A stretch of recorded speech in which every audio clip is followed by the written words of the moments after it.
Here we are. I turned down here at the next block. Thanks, mister. I'll get off there.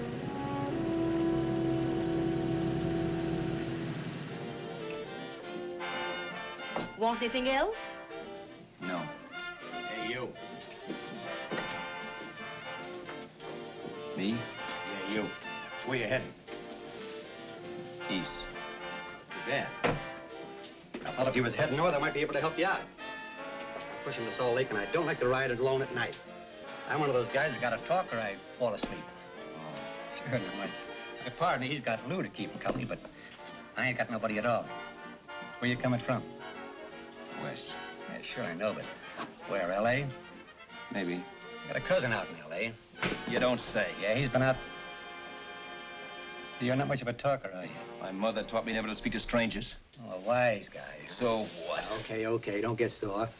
Just trying to be sociable, that's all. Hey, Glamorous. You change for a dime, will you?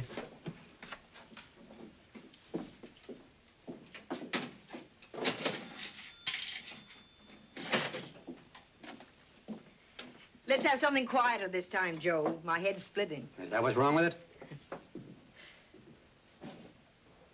Done with your coffee? No. And don't rush me, will you?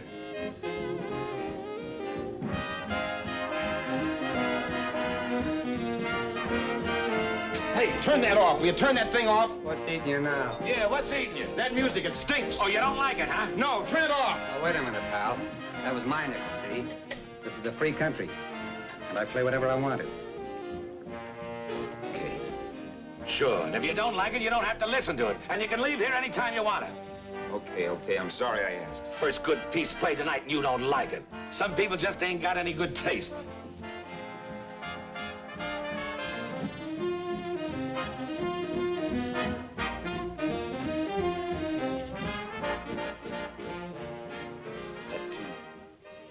That tune.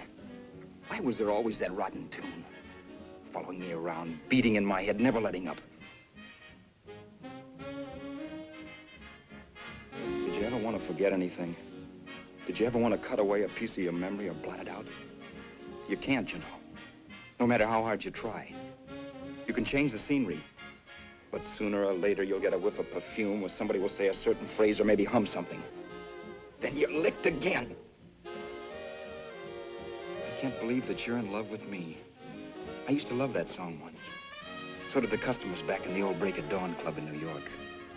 I can't remember a night when I didn't get at least 3 requests for it. Sue, she was always selling it too.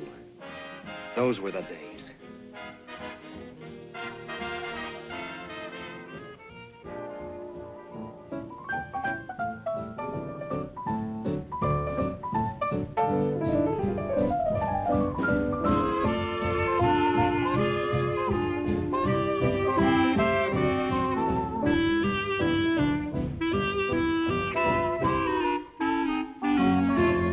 Your eyes of blue, your kisses too, I never knew I can't believe that you're in love with me.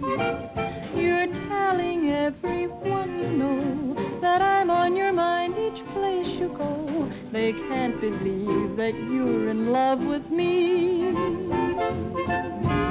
I have always placed you far above me. I just can't imagine that you love me. And after all is said and done, to think that I'm the lucky one, I can't believe that you're in love with me.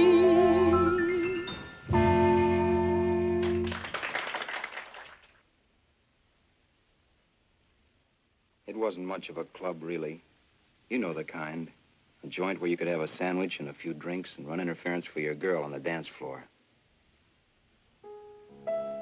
I pounded the piano in there every night from 8 until the place closed up, which usually meant 4 in the morning. A good job as jobs went in those days. Then, too, there was Sue, who made working there a little like working in heaven. But how we felt about each other, well, there was nothing very unusual in that. I was an ordinary healthy guy, and she was an ordinary healthy girl, and when you add those two together, you get an ordinary healthy romance, which is the old story. Sure, but somehow, the most wonderful thing in the world.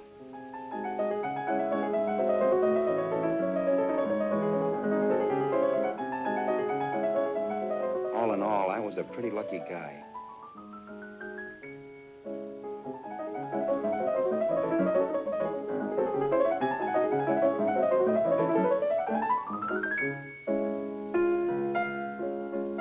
Mr. Paderewski, I presume. It's beautiful. You're going to make Carnegie Hall yet, Al? Yeah, as a janitor. I'll make my debut in the basement. I don't blame you for being bitter, darling, but you mustn't give up hope. Why, someday... Yeah, someday. If I don't get arthritis first. In the meantime, let's blow this trap.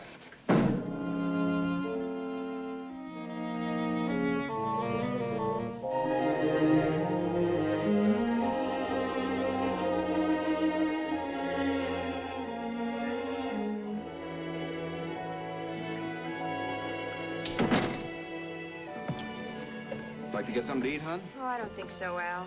I lose my appetite working in this flea bag. Let's go home. Okay. I can't stand much more of that dump.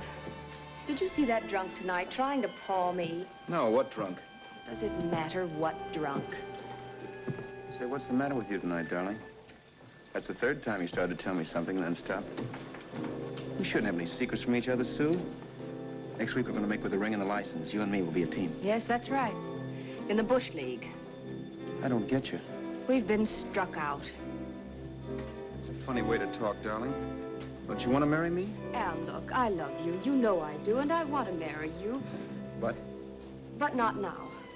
Only after we've made good. Sunday, I'm going away. Oh, I know you'll think it's silly. That's why I hesitated to tell you. But I'm going to California. I want to try my luck in Hollywood. That's the most stupid thing I ever heard of. Don't you know millions of people go out there every year and wind up polishing cuspidors? I thought you had better sense. You sound as if you don't think I have any talent. That has nothing to do with it. I'll make out all right. Maybe. But what about me?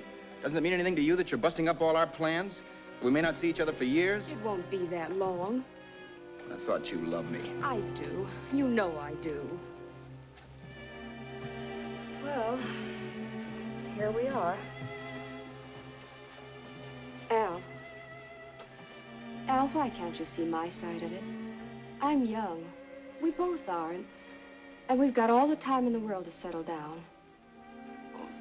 Really, darling, what I'm doing is the only sane thing to do. I hate the thought of being so far away from you, but we'll be together again someday. Maybe you'll decide to come out too later on. So long. Al, aren't you going to kiss me goodnight? Sure, why not? Good night.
Okay, Roberts.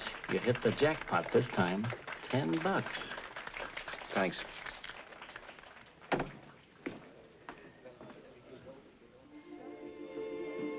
So when this drunk handed me a 10 spot after a request, I couldn't get very excited. What was it, I asked myself? A piece of paper crawling with germs. Couldn't buy anything I wanted. It couldn't... Then I thought of something.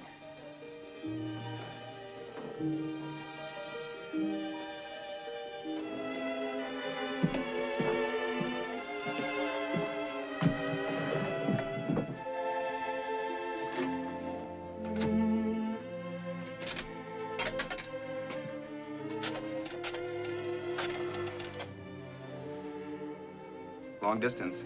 I'd like to put a call through to Los Angeles. Miss Harvey. Sue Harvey, Harvey. The number is Crestview 65723.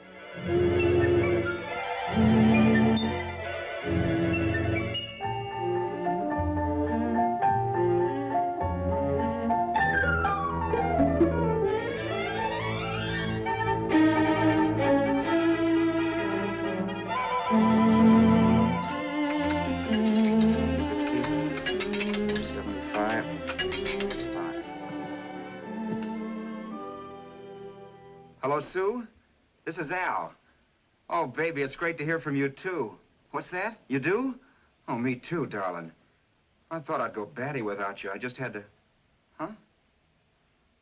You're working as a hashlinger? Gee, honey, that's tough. Those guys out in Hollywood don't know the real thing when it's right in front of them. You just stick it out, Sue, baby. Keep going around to those casting offices. I'm sure you'll click. Look, I'll tell you what. You stay put out there, I'll come to you. No, don't try to stop me. Just expect me. Train? Who knows? Train, plane, bus, magic carpet. I'll be there if I have to crawl. If I have to travel by pogo stick. And then, let's get married right away, huh? That's the stuff. That's what I've been wanting to hear you say. Well, goodbye for now. I'll be seeing you soon. Yeah. Bye. The only way I could cross country was to thumb rides. For even after hawking everything, I only had enough money to eat. Money. You know what that is. It's the stuff you never have enough of. Little green things with George Washington's picture that men slave for, commit crimes for, die for. It's the stuff that has caused more trouble in the world than anything else we ever invented. Simply because there's too little of it. At least I had too little of it. So it was me for the thumb.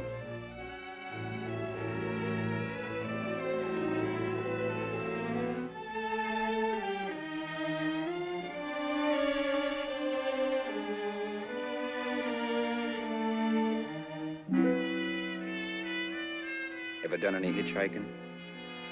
It's not much fun, believe me. Oh, yeah, I know all about how it's an education and how you get to meet a lot of people and all that. But me, from now on, I'll take my education in college or in PS 62, or I'll send $1.98 in stamps for 10 easy lessons.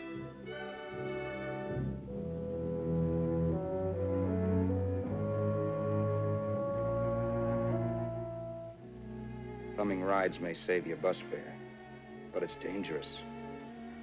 You never know what's in store for you when you hear the squeal of brakes. If only I had known what I was getting into that day in Arizona. Here, throw that in the back seat. Okay, let's go. Make sure that door's closed.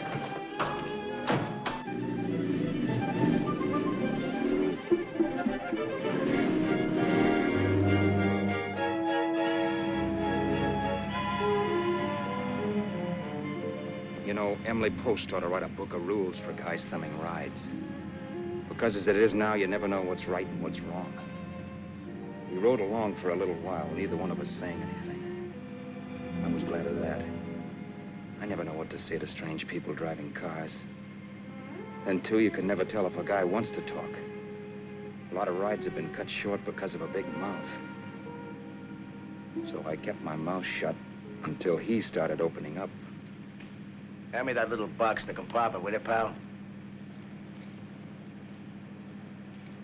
Hold the wheel, will you?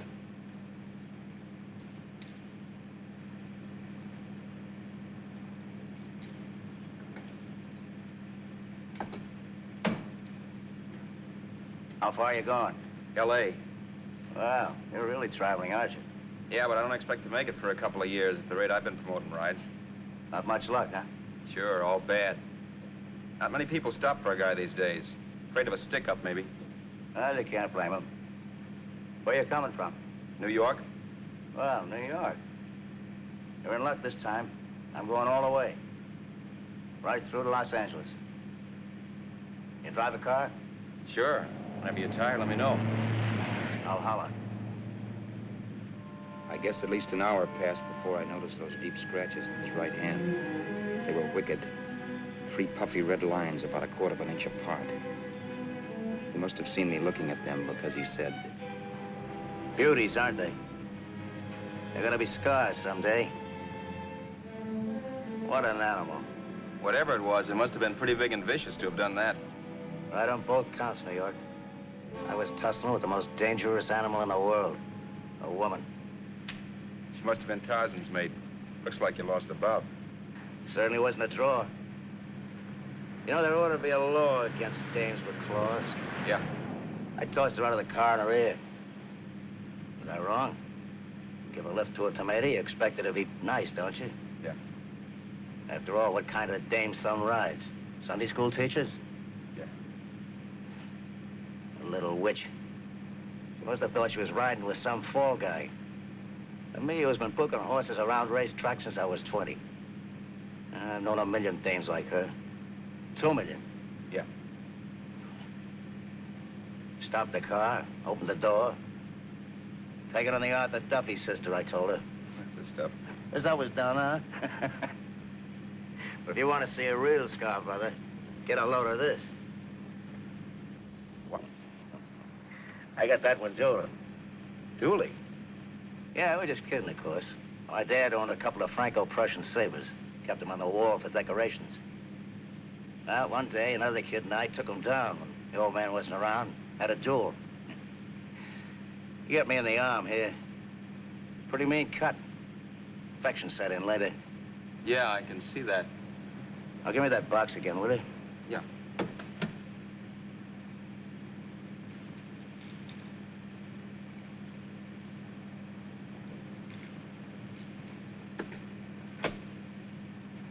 Pain made me lose my head, I guess. Began slashing. Before I knew it, I'd put the other kid's eye out. That was tough. Well, it was just an accident, of course. But you know how kids are. I got scared, decided I was going to run away from home. Old man almost caught me when I was packing my duds.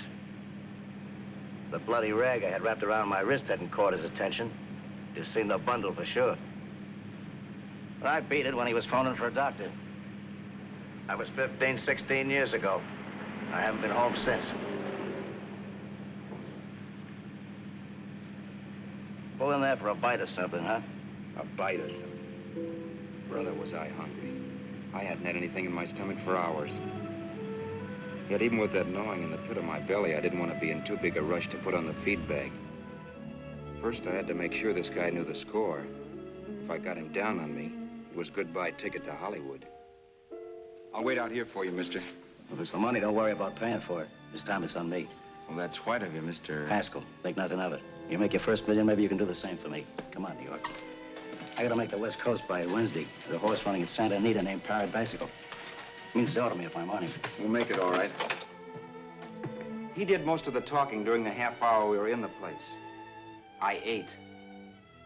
He rambled on about his old man, whom we hadn't heard from since he ran away as a kid. And how he happened to become a bookie. And then all about how he got rooked in Miami. One race, 38 grand. They cleaned out my book. How do you like that? That was tough luck. Yeah, and I'm supposed to be the smart guy. Well, you just wait. I'm going back to Florida next season with all kinds of jack. And you watch those stinkers run for cover. Want anything else? No, thanks. I've had plenty.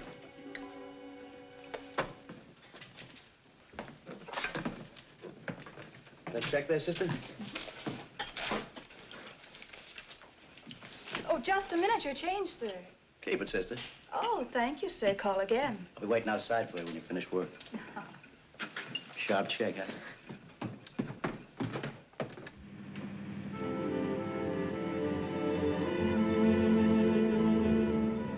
drove all that night while Haskell slept like a log.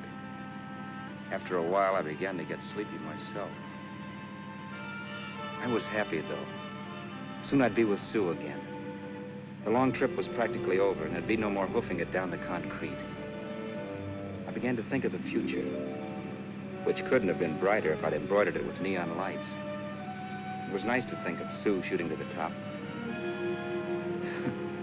It's amazing what a full belly can do to your imagination. Your eyes of blue, your kisses too, I never knew what they could do. I can't believe that you're in love with me.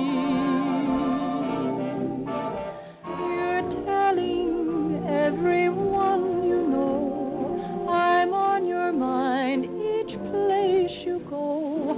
I can't believe that you're in love with me.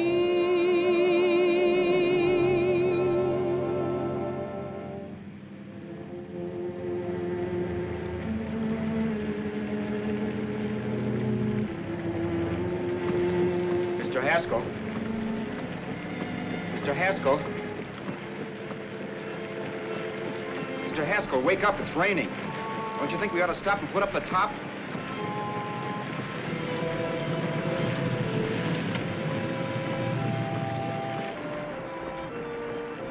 Mr. Haskell, I'm going to put up the top.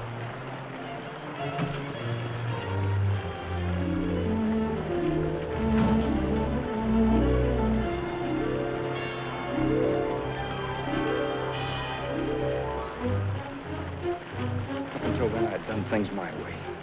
But from then on, something else stepped in and shunted me off to a different destination than the one I had picked for myself. For when I pulled open that door... Mr. Haskell, what's the matter? Are you hurt? Are you hurt, Mr. Haskell? Start your sermon. I'll listen to it. But I know what you're going to hand me even before you open your mouths. You're going to tell me you don't believe my story of how Haskell died and give me that don't make me laugh expression on your smug faces. I saw at once he was dead, and I was in for it. Who would believe he fell out of the car? Why, if Haskell came too, which of course he couldn't, even he would swear I conked him over the head for his dough. Yes, I was in for it. Instinct told me to run, but then I realized it was hopeless. There were lots of people back down the road who could identify me. That gas station guy and the waitress. I would be in a worse spot then, trying to explain why I beat it. The next possibility was to sit tight and tell the truth when the cops came. But that would be crazy. They'd laugh at the truth. And I'd have my head in a noose. So what else was there to do but hide the body and get away in the car? I couldn't leave the car there with him in the gully. That would be like erecting a tombstone.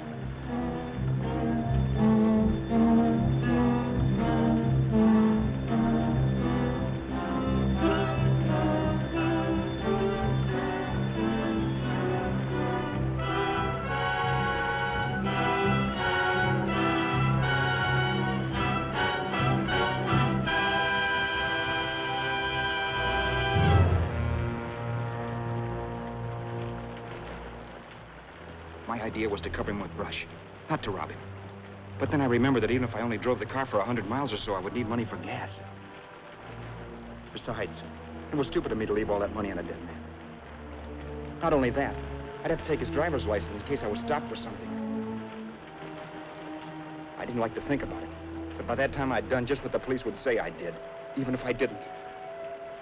My clothes. The owner of such an expensive car would never be wearing them. Some cop might pull me in on suspicion.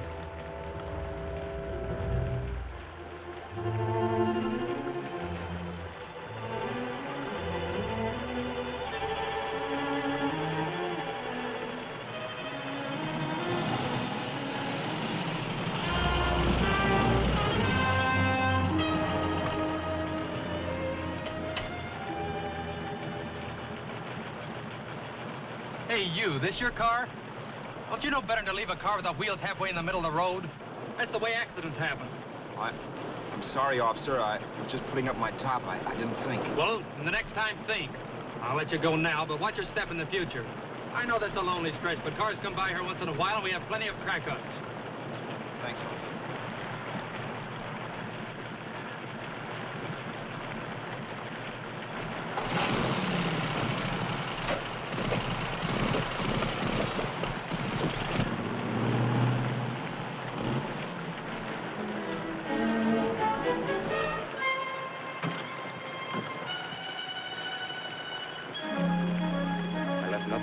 could give me away as Roberts.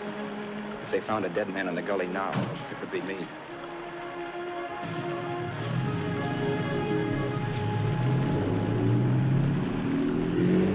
As I drove off, it was still raining. The drops streaked down the windshield like tears. I kept imagining I was being followed and that I could hear sirens back in the distance. Just how long it took me to cover the 60-odd miles to the California state line, I don't know. I lost all track of time. But the rain had stopped and the sun was up when I pulled up to the inspection station. Hello? Carrying any fruits or vegetables? No. Any livestock or poultry? No. I'd like to see your registration and driver's license, please. Anything in the baggage compartment? Just baggage. Charles Haskell Jr., age 30, brown eyes, dark hair. Identifying marks, none. Are you Charles Haskell Jr.? Yes. Well, remember, if you're employed and you stay over 30 days, you take out California plates. All right, officer, but I'll only be in the state a short while. Right, you can go now.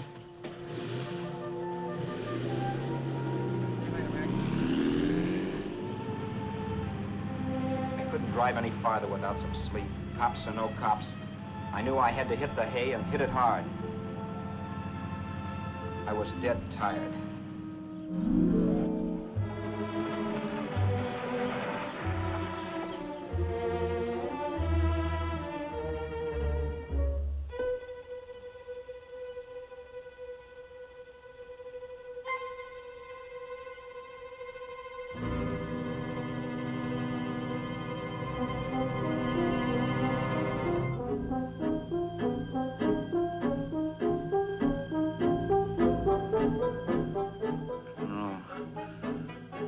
Mr. Haskell. No.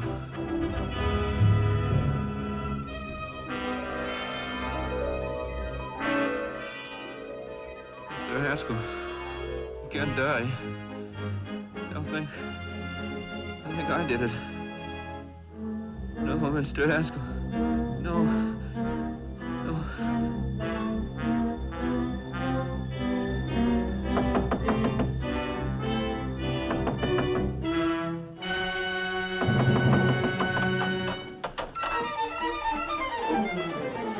Who's there? It's the maid. Can I come in and clean? Later. In a half hour. All right, sir.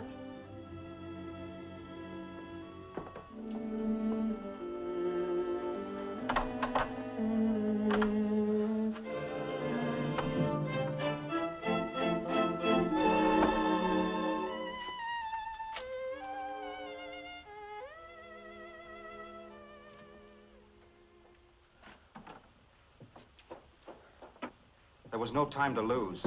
Every minute I had to be Charles Haskell was dangerous. And I'd have to be Charles Haskell until I got to some city where I could leave the car and be swallowed up.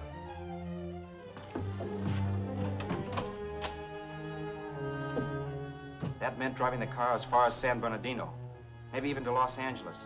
In a little town, I might be noticed, but in a city, I should be safe enough. Then, after I ditched the car, I could go on to Sue. But those 5 minutes at the state line made me realize it might be a good idea to find out a little bit about Mr. Haskell. Then, if anybody asked me questions, I could give the right answers. The first thing I found out was that I had $768. This was a lot of jack, but believe me, it was the kind of money I'd rather not have.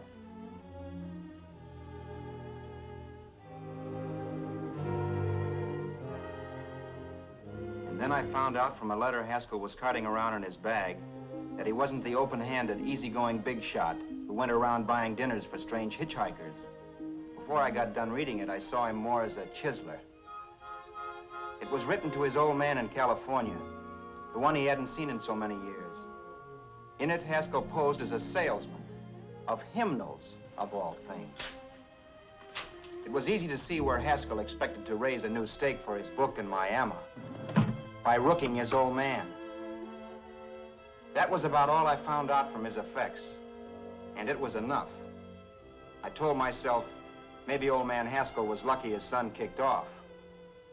He would never know it, but it saved him from taking a flyer in sacred literature preferred.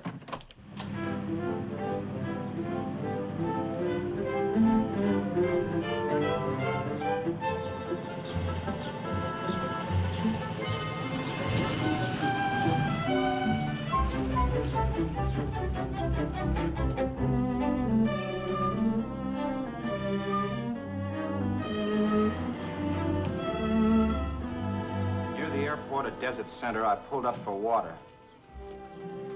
There was a woman. Hey, you! Come on if you want to ride.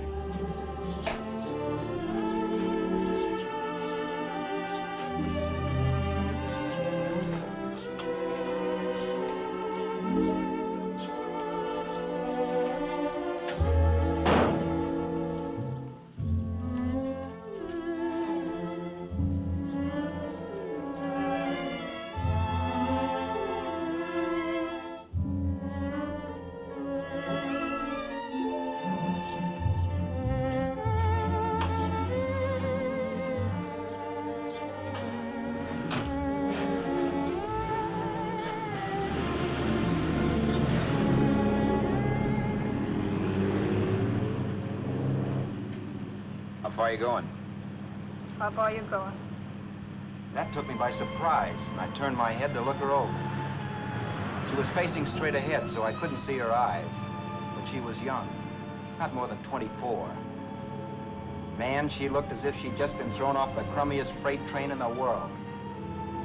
Yet, in spite of this, I got the impression of beauty.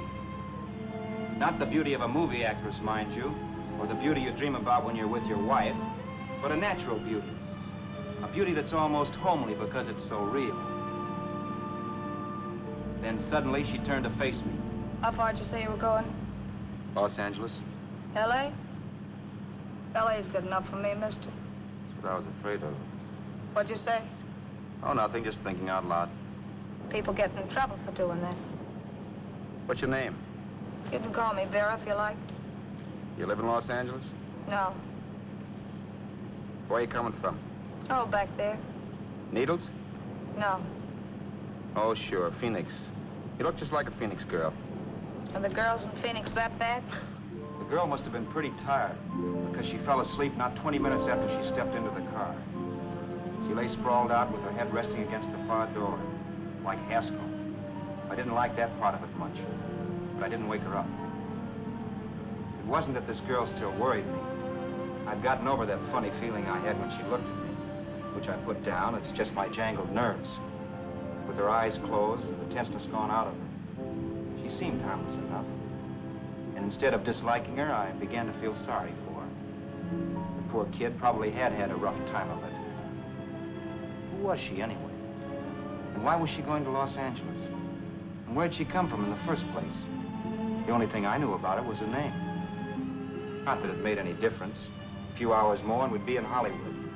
I'd forget where I parked the car and look up Sue. This nightmare of being a dead man would be over. Who this dame was, well, it was no business of mine. Where did you leave his body? Where did you leave the owner of this car? You're not fooling anyone. This buggy belongs to a guy named Haskell. That's not you, mister. You're out of your mind. That's my name, Charles Haskell. I can prove it. It's my driver's Save license. yourself the trouble, mister. Having Haskell's wallet only makes it worse.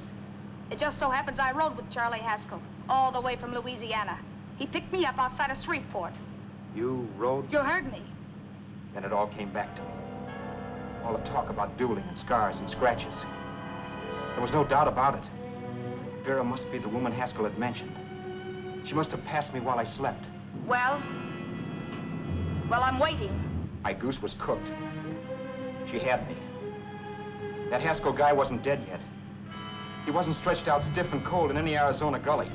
He was sitting right there in the car, laughing like mad while he haunted me. Well? There was nothing I could say. It was her move. Vera, whatever her name was just my luck picking her up on the road. It couldn't have been Helen, or Mary, or Evelyn, or Ruth. It had to be the very last person I should ever have met. That's life. Whichever way you turn, fate sticks out a foot to trip you.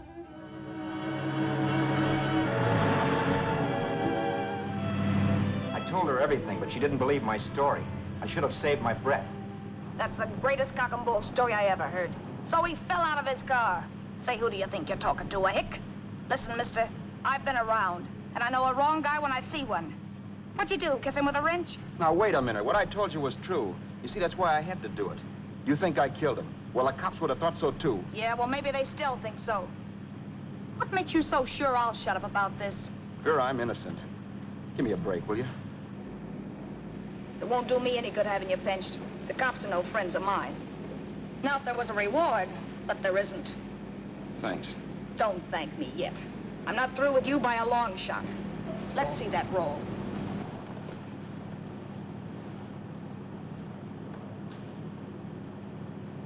Is that all Haskell had? Isn't it enough? No, I thought he had more. Not that I know of. You can search me. You think I'm holding out on you? Well, maybe I will at that. He told me he was going to bet $3,000 on a horse named Paradisical on Wednesday at Santa Anita. He was stringing you along. He meant 300. Maybe. Sure, $3, 300. He was a piece of cheese, a big blowhard. Listen, mister, don't try and tell me anything about Charlie Haskell. Remember, I knew him better than you did. Okay, then you knew he was a four-flusher. That explains the $3 bet. I'm not so sure he didn't have that $3,000. Why should I believe you? You got all the earmarks of a cheap crook. Now, wait a Shut minute. Up. You're a cheap crook and you killed him. For 2 cents, I'd change my mind and turn you in. I don't like you. All right. Don't get sore. I'm not getting sore. But just remember who's boss around here. If you shut up and don't give me any arguments, you'll have nothing to worry about. But if you act wise, well, mister, you'll pop into jail so fast it'll give you the bends. I'm not arguing. Well, see that you don't. You know, as crooked as you look, I'd hate to see a fella as young as you wind up sniffing that perfume that Arizona hands out free to murderers. I'm not a murderer. Of course you're not. Haskell knocked his own head off. He fell, that's how it happened, just like I told you. Sure, and then he made you a present of his belongings. I explained why I had to do that. Doesn't make a difference one way or another. I'm not a mourner. I liked Haskell even less than I like you. Yeah, I saw what you did to him. What do you mean? Well, scratches on his wrist. Sure, I scratched him. I'll say you did. So your idea was to drive the car a little way, maybe into San Bernardino, and then leave it. You weren't gonna sell it? Sell it? You think I'm crazy? Somebody else's car? See, all I want to do is leave it somewhere and forget I ever saw it. Not only don't you have any scruples, you don't have any brains. I don't get you.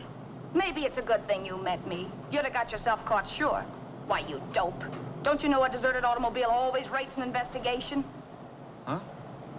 Look, the cops find a car. Then they get curious. They wonder where the owner is. So, all right, they don't trace Haskell. They trace you. I never thought of that. The only safe way to get rid of the car is to sell it to a dealer. Get it registered under a new name. Say, stop at the next store. I want to get a bottle and do some shopping before we hit L.A. Okay. As soon as we find a place, I'll drop you off and pick you up later. Nothing doing. You're coming in, too. From now on, you and I are like the Siamese twins. Have it your way, but I don't get the point. The point is, I don't want you to get lost. I'm not going to beat it if that's what you're afraid of. I'll say you're not. Well, I'm going to see that you sell this car so you don't get caught. Thanks. Of course, your interest wouldn't be financial, would it? You would want a small percentage of the profits. Well, now that you insist, how can I refuse? 100% will do. Fine. I'm relieved. I thought for a moment you were going to take it all. I don't want to be a hog. A few hours later, we were in Hollywood. I was recognizing places Sue had written about. It struck me that far from being at the end of the trip, there was a greater distance between Sue and me than when I started out. Vera wasn't kidding with that Siamese twins crack. She rented a little apartment as Mrs. Charles Haskell. When I objected to this, she explained that it was on account of the car. A dealer might think something was funny if he called and found we were using different names.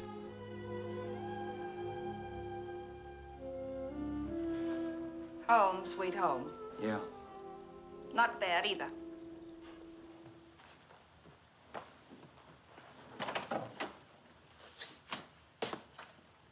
In case there's any doubt in your mind, I'll take the bedroom.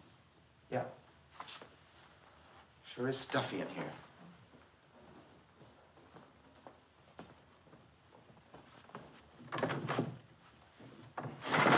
Keep the window shut. Okay. The old crow downstairs said there's a folding bed behind this door.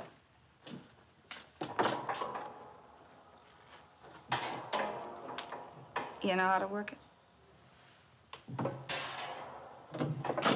I invented it. Some joint. One can't have everything.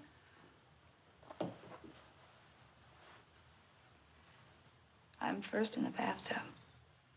I don't know why, but I figured you would be.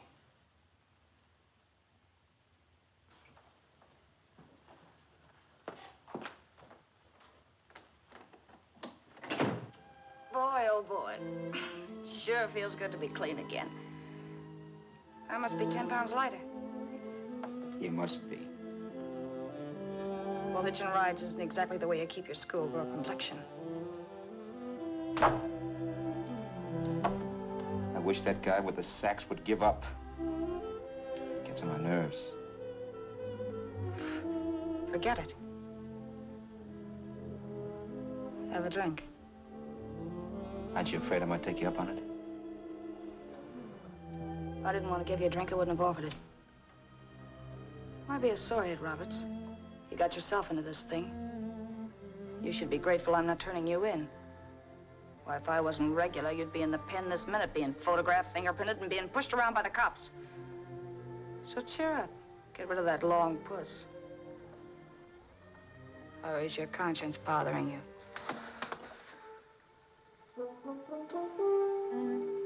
No. It isn't. Swell. That's the spirit.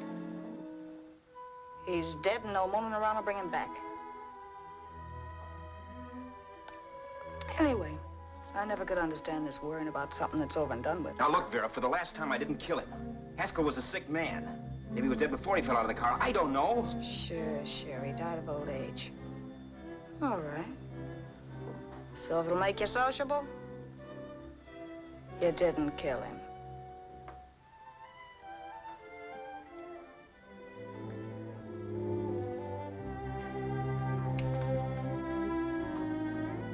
Thanks.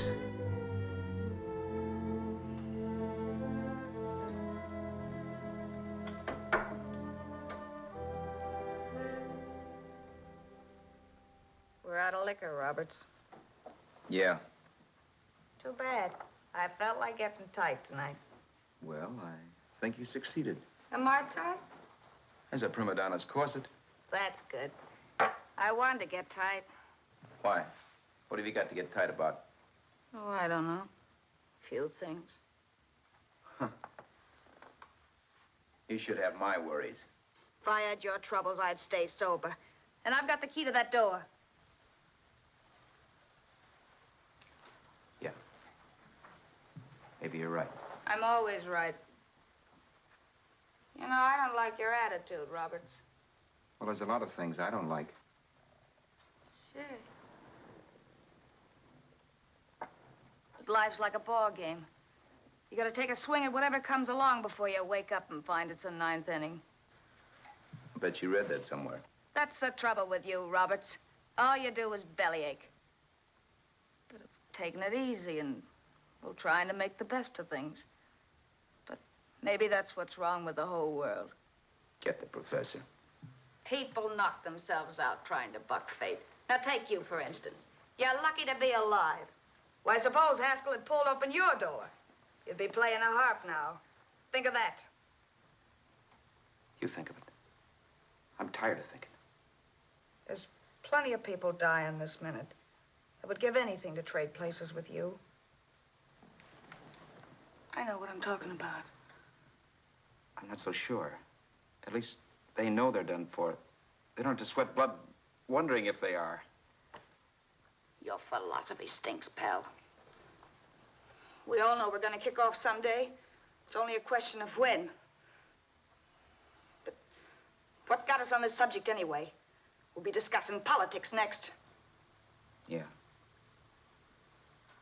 Where'd you hide the butts? On the table, sucker.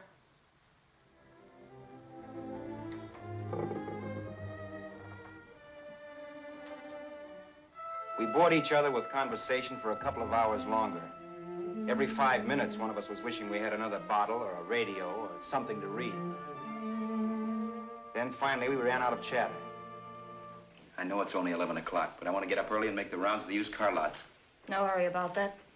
We got all the time in the world. Maybe you have, but if you think I want to stay cooped up in this place any longer than I have to, you're batty. It's not a bad place. Pay plenty for diggings like this in New York. I wouldn't like it if it was the Ritz.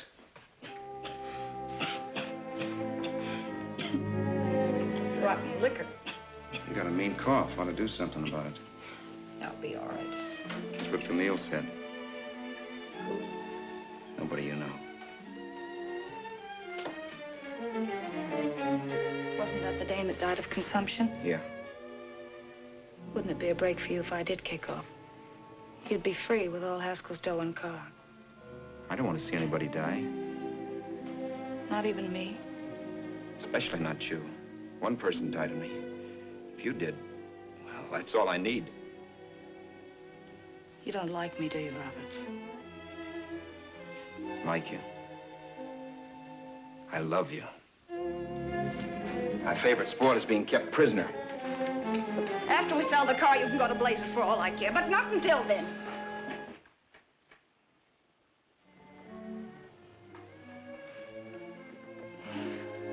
I'm going to bed.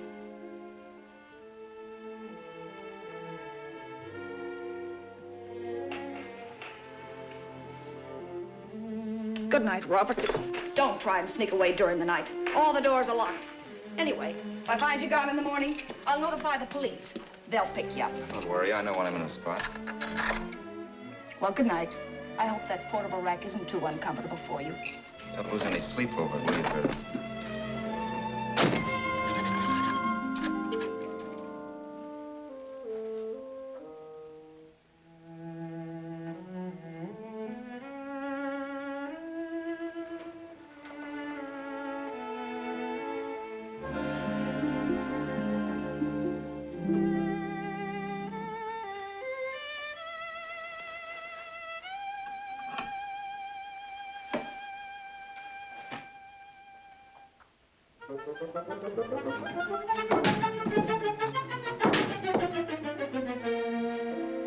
Crestview.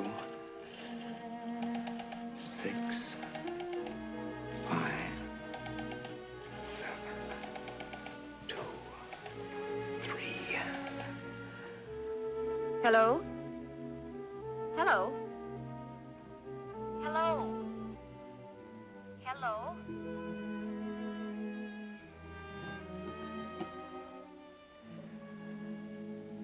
No. Not yet, darling. Tomorrow. Maybe. If this were fiction, I would fall in love with Vera, marry her and make a respectable woman of her, or else she'd make some supreme Class A sacrifice for me and die. Sue and I would bawl a little over her grave and make some crack about there's good in all of us. But Vera, unfortunately, was just as rotten in the morning as she'd been the night before. All right, I'm coming. Look, Vera, it's almost noon. So what? The dealers will be there all day? I'll be there all year, too, but that doesn't mean I'm going to wait that long. Shut up. You're making noises like a husband. Well, do I rate a whistle? You sure do, but let's go. Let's go, let's go. I spent $85 in 2 hours preparing bait, and all you can say is let's go. Come on.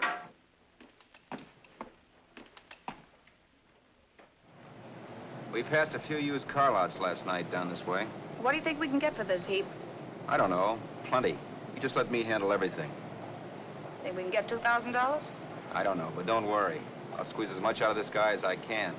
If I let it go cheap without a fight, he might think we've stolen the car.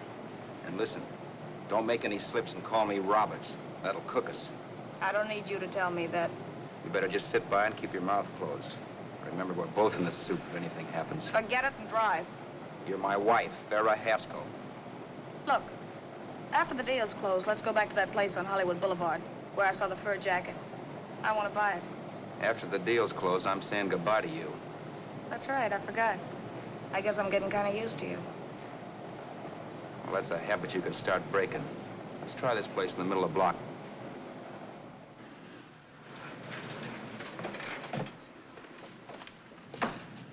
Good afternoon. What can I do for you? We're interested in selling a car. If the price is right. Well, if it's in good mechanical condition, it should blue book for about $1,600. Tony, take a look at this motor. $1,600. Are you kidding?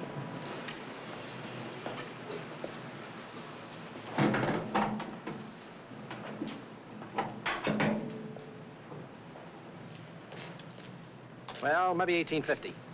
Before I let it go for $1,850, I'll wreck it and collect the insurance first.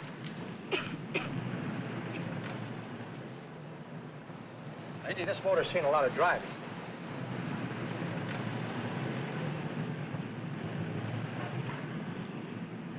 Well, the mechanic inspected the car. We haggled. At last, when we were all worn out, we hit a compromise. His price. Okay, it's a deal. All right, come in. We'll sign the papers. I have the ownership papers right here with me. Look, Vera, in the meantime, will you clean out the dash compartment? There may be some stuff in it. All right, darling. 1,850 bucks. That dirty crook.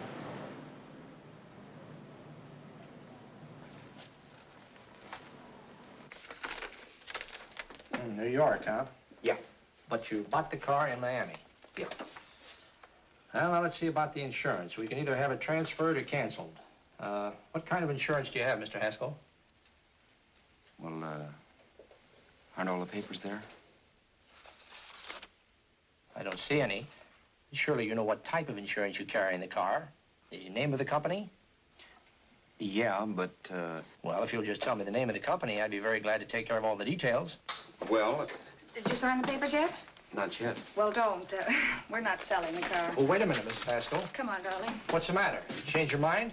Yes, I'm sorry. I guess I have. But, Vera... Let's go.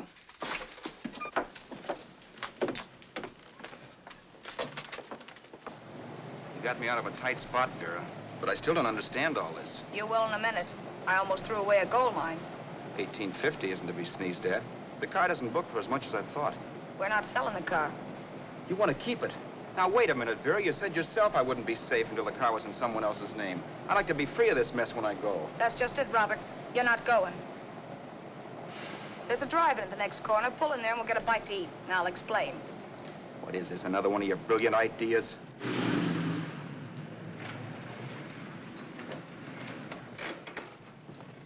Oh, may I take your order? Make mine a ham sandwich and coffee. And for you, sir? Oh, I don't care. The same. Thank you.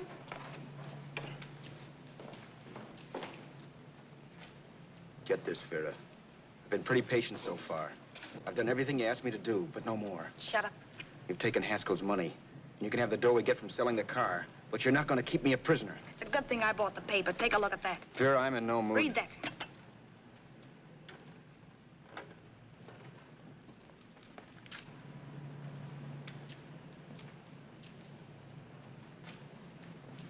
No. Yes. No, I won't do it. Yes, you will. You think I'm crazy? It's impossible, I tell you.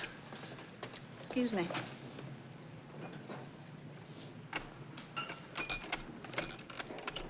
Blow the horn when you're through. No one could possibly get away with an act like that. It'd be wise to me in a minute. Don't be yellow. You look enough like him. The same coloring and the same build. See how his clothes fit you? No kidding, you almost had me fooled for a while. Oh, grow up, Vera. Don't you think a father knows his own son?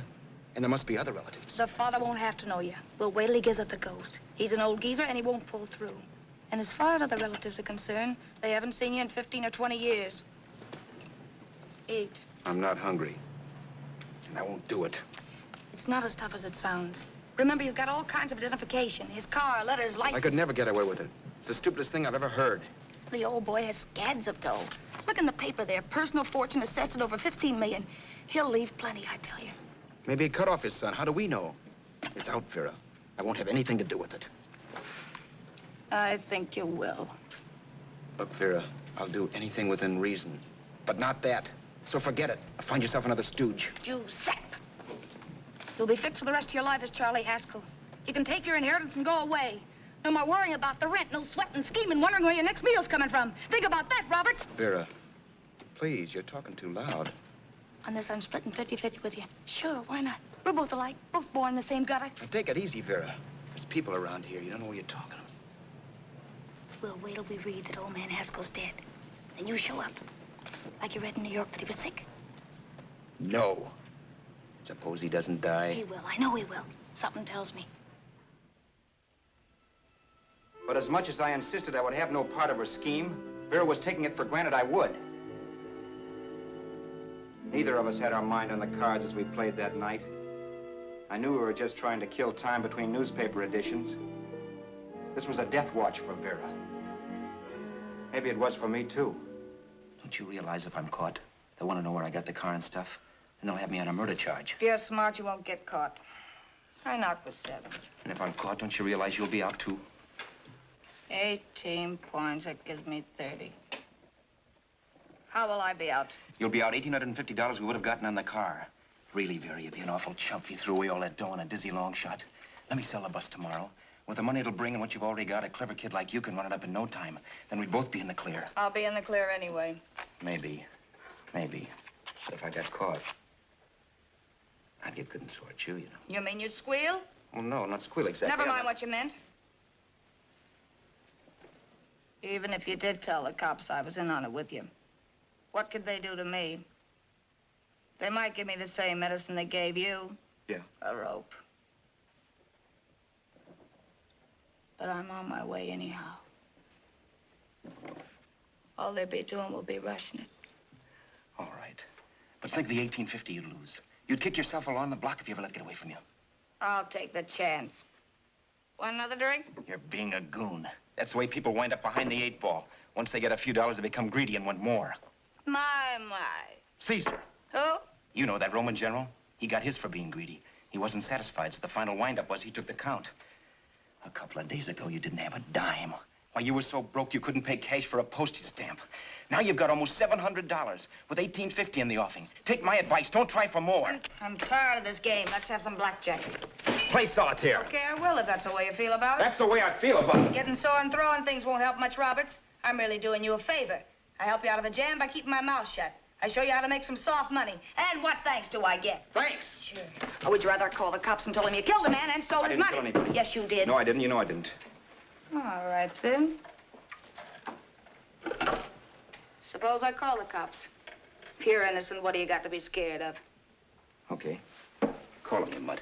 Go ahead and call him. See if I care. At least they'll give me a square deal. You want me to call them? You heard me. But I'm warning you. If I'm pinched, I'll swear you were in on it. I'll say that you helped me. If I fry, I'll get even with you. You wouldn't dare. You're ticking. Yeah? Then try it and see. Call him. Yeah. Okay, I will.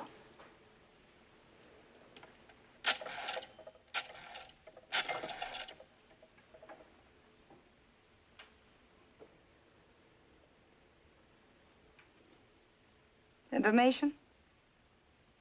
I want the number of the Hollywood police station. Okay, I got it. Thanks.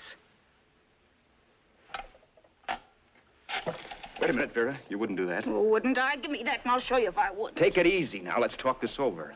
This was early in the evening, and the conversation, while hectic, was at least pitched low. But as the minutes passed, and more obstacles to her plan popped into my head, the air got blue. Each word coming from our lips cracked like a whip. I reminded her that as Charles Haskell, I didn't even know my mother's name, where I'd gone to school, the name of my best friend, whether I had an Aunt Emma or not, my religion, and if I'd ever owned a dog. I didn't even know what my middle initial stood for. I also pointed out that the real Haskell had a scar on his forearm. His people never saw that scar. He told me he ran away right after putting out the kid's eye. Yeah, but his father knew he was cut. It'd have to be some kind of a mark. So what? The old man's dead, or will be. I hope by tomorrow morning's papers. Anyway, you could cut yourself a little, couldn't you? Boy, for that kind of dough, I'd let you cut my leg off. You're drunk and you're crazy mad, Vera. Turn me in if you want to, but I won't get mixed up in this. Besides, how do we know? Haskell was such a phony. Maybe he wasn't the man's son at all. Maybe he just dreamed it up. Well, dream it or not, you won't be dreaming when the law taps you on the shoulder. There's a cute little gas chamber waiting for you, Roberts. And I hear extradition to Arizona's a cinch. Where's that phone? Vera! Leave me alone. Vera! Here. I want a phone. Call police. I hate you, yellow stinker. You leave me alone. I'll let you alone when you promise to leave the phone where it is. You're drunk. You don't know what you're doing. You're hurting me. Will you promise?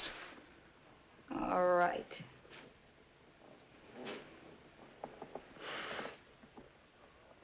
You hurt me.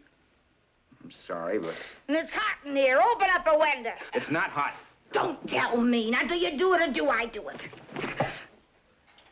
You're no gentleman, see? Yeah. All right. I'll open up the window. Vera!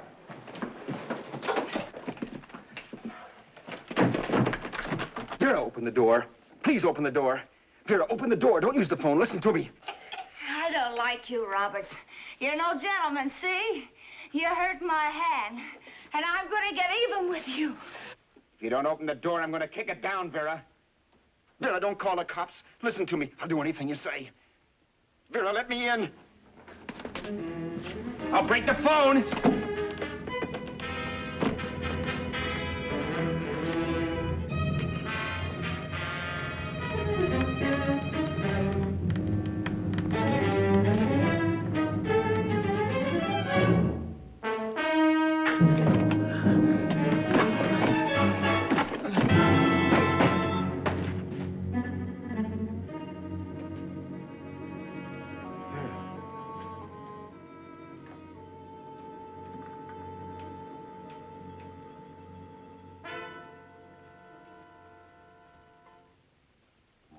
The world is full of skeptics. I know. I'm one myself. In the Haskell business, how many of you would believe he fell out of the car? And now, after killing Vera without really meaning to do it, how many of you would believe it wasn't premeditated? In a jury room, every last man of you would go down shouting that she had me over a barrel and my only out was force. The room was still. So quiet that for a while I wondered if I had suddenly gone deaf. It was pure fear, of course. And I was hysterical.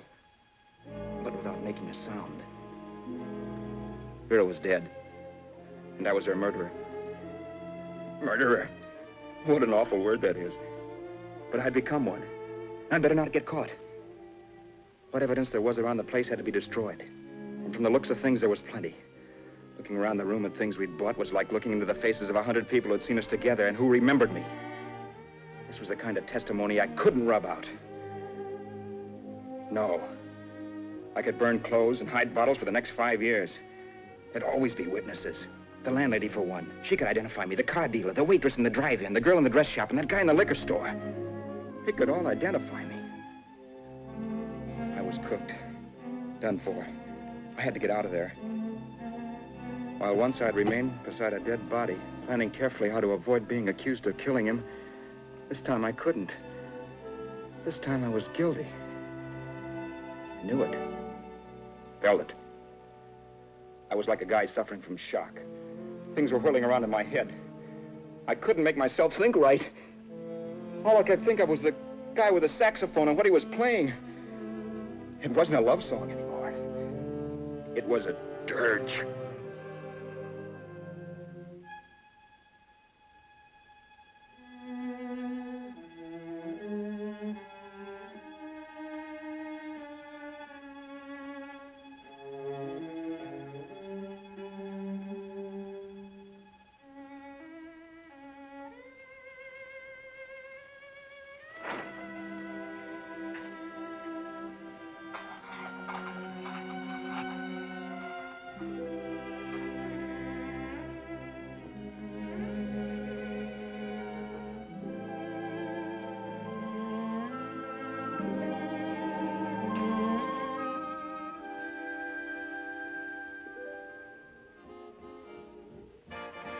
My problems weren't solved. I had to stay away from New York for all time because Al Roberts was listed as dead and had to stay dead. And I could never go back to Hollywood. Someone might recognize me as Haskell. Then, too, there was Sue. I could never go to her with a thing like this hanging over my head. All I could do was pray she'd be happy.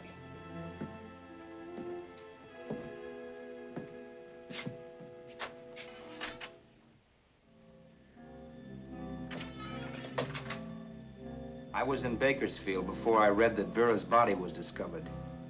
And that the police were looking for Haskell in connection with his wife's murder.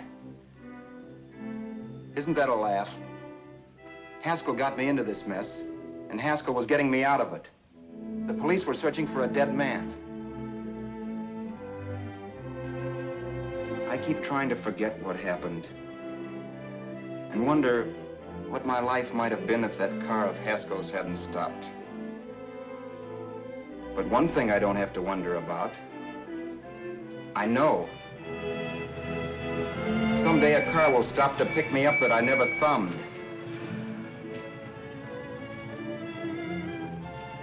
Yes.